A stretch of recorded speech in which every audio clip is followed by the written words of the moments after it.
This episode we're going to try and solve our crippling smoking addiction and try and find a working vehicular automobile. The bedroom that we are located in has no window, which is very bad to have a little kip, but the bathroom has some curtains which we can rip off the wall and take to the other room. You get your hands off me! Then walking to the other room, we added that sheet that we ripped off the bathroom into this room where it is more safe and we have more doors.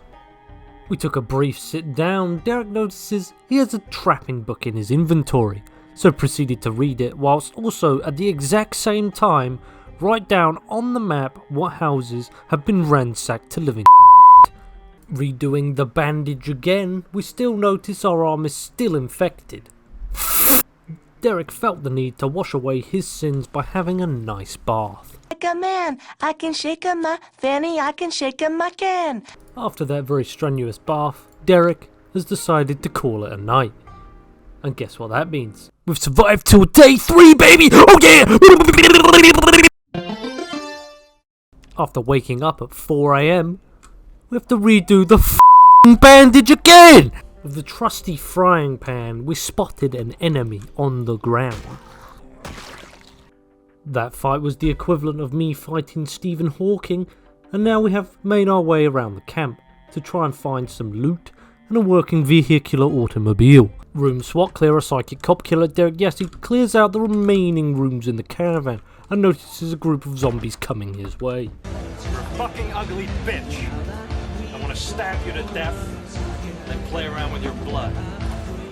Derrick prepares himself for an absolute war, killing one immediately before having to go on the defense after being swiped at the legs. Derrick Yassy has become an absolute classic at this point by robbing more corpses, but 2 more zombies decide they want to join the fray. Going back to the bread and butter, it continued to rob corpses. Moving into the next room, we found a crossword magazine, which will solve his depression. And after completing the crossword magazine, we had to redo the bandage again, and we realised we're still depressed. So on that Debbie Downer, we decided to go and have some food. There was a stale fish fillet on the counter, so I told him to eat it. And there was a lemon in the fridge. I told him to eat that too. And a granola bar. If he wasn't full now, he is. So he can be happy. So now he's just going to chav all the food. No, God! No, God, please, no! No! No! No! Derrick makes his way round to the other caravan, and we notice that there is a zombie in one of them. So we remove the broken glass, walk through, and give the zombie a good old hello. Because we have already looted that caravan, we saw a nice, good working car at the top of the road, so we took a little detour all the way over there. The zombie was struggling to get through the window, so I gave him a little helping hand. Are you taking a piss? Having to smash open the other window in order to kill the zombie, we did it with great success. And now, we're gonna try and find the key for any of the cars. The purple or the red. Unfortunately, we can't actually get into them. So we go through the house, start ransacking it of all of its goodies in order to look for some goods and the all infamous car key. Oh, I wonder where... Oh, what was that? Oh! It's a car key! Making our way outside, we need to check what car it's actually for. And it's for the good hatchback outside. And we're gonna get in, put the key in the ignition, and rev that engine and get the out of here. There's no fuel in the car. On that bombshell, we're gonna have to walk all the way round back to the base because we have no working vehicle and our arm needs to be bandaged again. Are you taking a piss? Just heal! Going back to the police car, the empty gas can will probably come in handy. So making my way all the way back to our house, we decided to drop off all the goodies that we found on our little haul to then go back with the gas can in order to take the gas out of the purple car and put it into the red hatchback. So my plan was going to work quite well. But unfortunately it won't work because the gas tank has no fuel in it. Having to walk all the way back again for the third time in order to get some fuel, we're going to go back to the yellow taxi and see if it has any fuel in it, which it does. So we siphon the gasoline out of the taxi in order to go back to the red hatchback.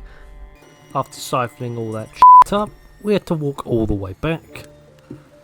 Now hopefully it works and I don't have to keep going back again. So we add the gasoline to the red hatchback and we'll see what happens. But before we leave, we're just going to take everything in the caravan. That will be books, pans, pots, books, anything of value that we can put into this hatchback so that we can take transportation times and reduce it down to 0.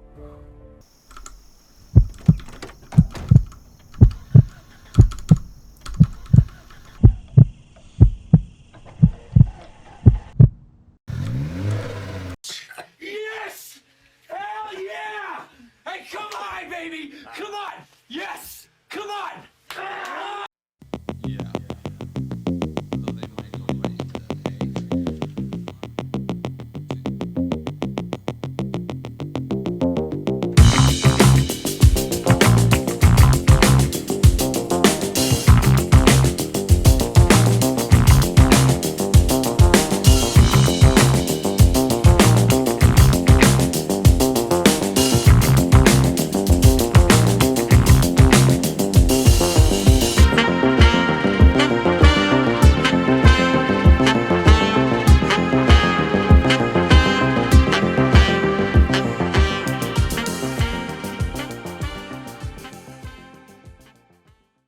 After completing all the micromanaging, I told Derrick to have a good old victory nap.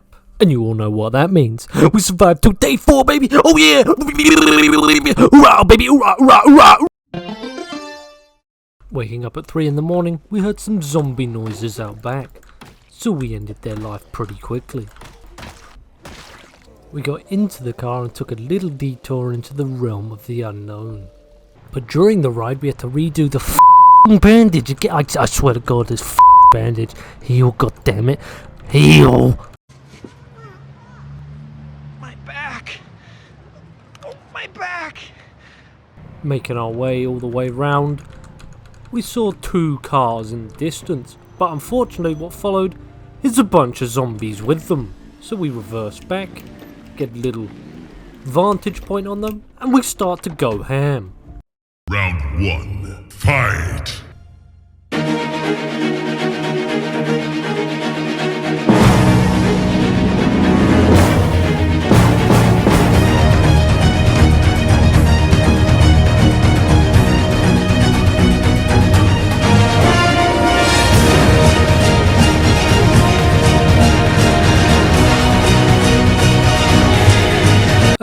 Hang on! It's military boots and a backpack, Billy! Alright, carry on, what about that?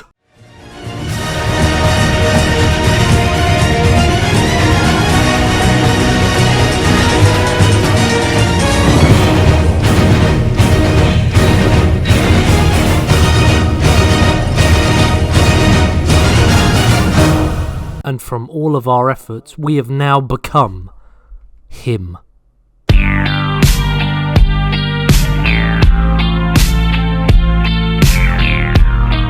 But unfortunately our fantasy comes to an end right there and then, and we loot all of the things inside of the 2 white vehicles. Unfortunately there was nothing but in both of them, so we got back in our car and drove off. And after driving all the way past our house, we went back to our little storage container, the police vehicle, putting it all into our new red hatchback and driving back to the house. But before we leave and go back, we're going to go through all of the caravans that we went through on the map that I'd crossed off, just in case I left any valuable goodies that I couldn't take before because of my carry weight. And now that we've got a backpack, it should increase our value of carrying by at least 20 to 30 kilos. as well as having a car which will be able to increase our carry capacity by almost 100 kilos by shoving it in the boot and various car seats, as well as the glove box and any nook and cranny I can really find.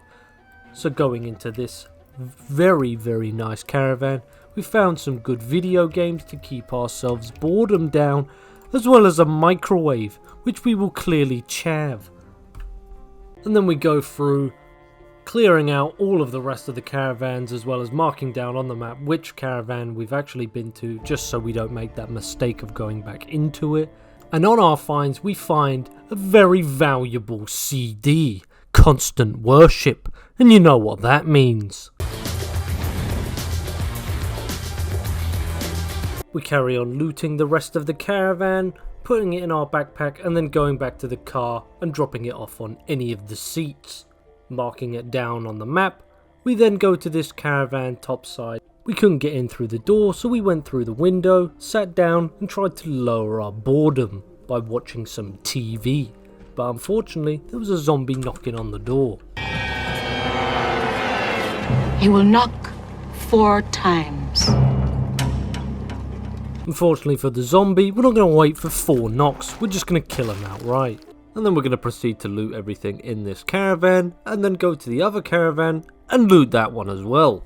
But you might notice that we're leaving a majority of the items. That is because a majority of the items are garbage, and they provide no value to us or our survival, such as an eraser. What the am I going to do with an eraser? Am I going to slap a zombie over the face with it? Probably not. Making our way over to this caravan over here, we noticed that it has something very valuable in it. Something that could help my survival. A stretcher bed, which we're going to use and utilize it to its best capabilities. As one of the rooms in our base has no window, and we can't lift up the bed because it will destroy it, the stretcher bed will go in the other room, where we have more doors and more safety for survival. Alright. With all our goods in hand, we then walk back to the car and take it back to the house. And then we set up the stretcher bed in the other room after completing all the micromanaging garbage that is not very entertaining to watch. Oh, brother, this guy stinks! After finally setting up the stretcher, which took me an abnormal amount of time to do, we placed it down behind the desk and then went to sleep. We're on day fucking 5, baby! Oh yeah! Oh yeah! Ooh, baby! Waking up on day 5, we're gonna move all of the corpses inside of our building outside so that we can avoid being sick, which can kill us. The whole of day 5 was literally spent micromanaging, so it's not even worth showing because it was boring. Like really boring. Like you know what I mean? God. On day 6 I decided to wake up and read all of the electronics magazines that are 1 or 2 pages long, and then read the Cooking Volume 1 book. 1 because we're not very good at cooking, and Cooking Volume 1 will seem to help us out at the lower levels of our EXP grind. I need to feel you, Jerry! Show me the money! Jerry, you better yell! Show me the money! Show me the